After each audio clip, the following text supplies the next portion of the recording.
इनसे मिलिए। मैं वीडियो नंबर 6 में कर्नल प्रदीप सक्सेना से बात करते हुए मेरा उनसे सवाल ये है कि 4 दिसंबर का दिन वो याद रखते हैं और उसके बाद और आगे लड़ाई 6 दिसंबर को शुरू होती है फॉर्मली दोनों मुल्कों के बीच में। तो उसके बारे में आप क्या हमारे दर्शकों को बताना चाहेंगे? एक्चुअली ऑफिशियली तो लड़ाई 3 दिसंबर को शुरू हो गई थी। 4 दिसंबर को जब मैं कैजुअल्टीज़ होने के बाद में मुझे ओपी पे भेजा गया तो 4 गार्ड जो थी उसने अखौड़ा के पीछे पोजीशंस लेकर के पाकिस्तान का विड्रॉल का रास्ता कट ऑफ कर दिया था। जो ये ट्रुप्स मैंने आपको बताया है 27 ब्रिगेड के जो ट्रुप्स थे जो अखौड़ा में, उनका विड्रॉल कट ऑफ कर दिया था। तो मुझे वहाँ पे जाकर ज्वाइन करना था। अब जब मैं रास्ते में था तो उनके पाकिस्तान के टैंक्स और हमारे टैंक्स के बीच में घमासान हो रहा था। तो उसमें से जब मैं ड्राइव करते जा रहा था तो जो गोले एक दूसरे को नहीं लग रहे थे वो मेरे को मिस करके मेरी गाड़ी के पास से निकल रहे थे। तो पहला तो मेरा इंटरेस्टिंग ये हुआ कि मैं टैंक फायर से बच गया। थोड़ा आगे गया तो देखा सामने से 4 सेबर जेट्स आ रहे थे। वो पाकिस्तान के टैंक्स की मदद के लिए आए थे। तो जब उन्होंने आकर के अटैक शुरू किया तो मैं उनके अटैक के बीच में मैं फंस गया। पहले 2 आए, पहले उन्होंने आकर के गन्स फायर करी ओपन करते हुए, फिर उसके बाद में जो 2 पीछे थे वो आकर के उन्होंने रॉकेट फायर किया। और मुझे लगा कि पहले मुझे वो अटैक करें, लेकिन जब मैंने थोड़ा देखा तो देखा कि वो जो हमारे टैंक्स थे उनको अटैक कर रहे थे, लेकिन इत्तेफाक से उनका फायरिंग वहाँ शुरू हो रहा था जहाँ पे मेरी जीप रुकी हुई थी।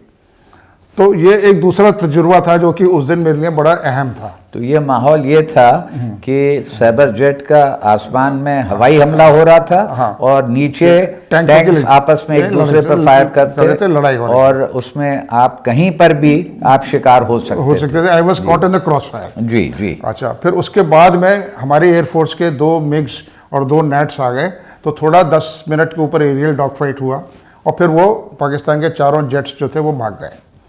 उसके बाद शाम को जब मैं 4 गार्ड्स पहुंच गया था। दे वर वेरी हैप्पी क्योंकि मैं उनके साथ शुरू से अगस्त से उनके साथ में था।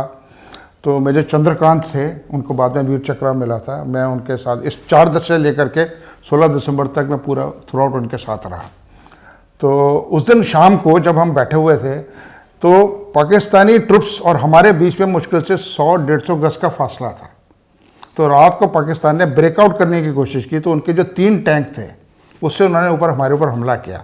अब अनफॉर्चुनेटली क्या था कि रेंज इतनी कम थी कि मैं अपनी गन्स का फायर नहीं ला सकता था और ना ही हम एंटी टैंक वेपन्स इस्तेमाल कर सकते थे। तो छोटी छोटी टैंक हंटिंग टीम्स बनाई कि जो कि 2-2, 3-3 आदमी टैंक के पीछे से चढ़ेंगे, ऊपर से कुपोला खोलेंगे और ग्रेनेड उसमें फेंक देंगे। तो उसमें एक नायक बिशंबर था, मुझे अभी तक उसका नाम याद है, बहादुर, उसको महावीर चक्र मिला। उसने पहले टैंक में ऊपर से खोल के उसमें कर दिया, भाग करके जब वो दूसरे पे चढ़ा तो दूसरे को उसने बर्बाद किया। तो तीसरे वाले ने उसको देख लिया, वो पीछे था, तो वो बेचारा उस वक्त शहीद हो गया।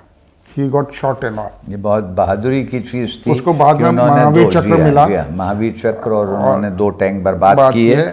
और तो वो दिन आपको याद है? आप उसकी याद कर रहे हैं? ये 3 चीजें हैं जो उस दिन 4 तारीख की, पहले टैंक बैटल, दूसरा एयर अटैक, तीसरा ये टैंक अटैक। और उसके बाद में जब क्योंकि एक ही टैंक बचा था तो वो जो अकेला टैंक था वो विड्रॉ कर गया। उसके बाद में फिर उन्होंने ब्रेकआउट करने की कोशिश नहीं की और दूसरे दिन सुबह 5 तारीख को 10, साढ़े 10, 11 बजे के करीब दे सरेंडर्ड। तो अखौड़ा की बैटल जो थी वो 5 दिसंबर को ख़त्म हो गई। ये बहुत ही रोचक और दिलचस्प किस्सा कर्नल प्रदीप सक्सेना ने बताया उन दिनों का, जबकि वो 2nd लेफ्टिनेंट थे 82 लाइट रेजिमेंट के साथ और ईस्ट पाकिस्तान के बॉर्डर पर। देखते रहिए, ये किस्सा जारी रहेगा।